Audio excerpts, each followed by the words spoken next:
This is today's Ethereum LP regime update. Snapshot taken at 11:30 a.m. Eastern. I'm only using closed 4-hour candles. This is Ethereum versus United States dollar on Uniswap. The prior liquidity provider range remains 3,300 to 2,850. Price continues to operate outside this range, and the range is no longer earning fees.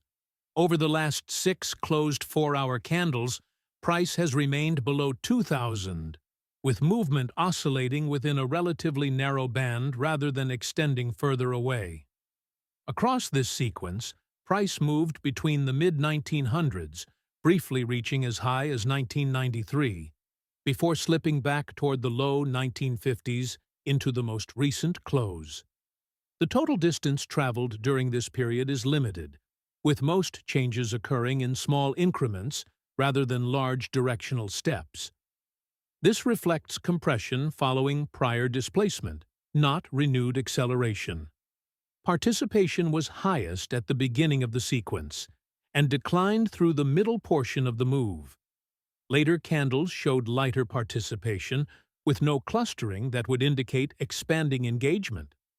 This pattern suggests that the earlier break carried the majority of participation, while subsequent price behavior reflects reduced involvement, not reinforcement. Price remains materially displaced below the prior LP range, with no evidence of acceptance back toward that structure. Behavior continues to reflect out-of-range conditions, where passive liquidity assumptions do not apply. This keeps Ethereum in a shifting LP regime. For liquidity providers, the prior range remains inactive, directional exposure remains elevated, and fee generation is not the dominant factor. Risk in this environment is driven by continued time spent outside the range and uncertainty around stabilization. LP regime is not monitoring new ranges at this time. Monitoring remains focused on whether price behavior begins to stabilize based on closed 4-hour candles only. LP regime remains shifting.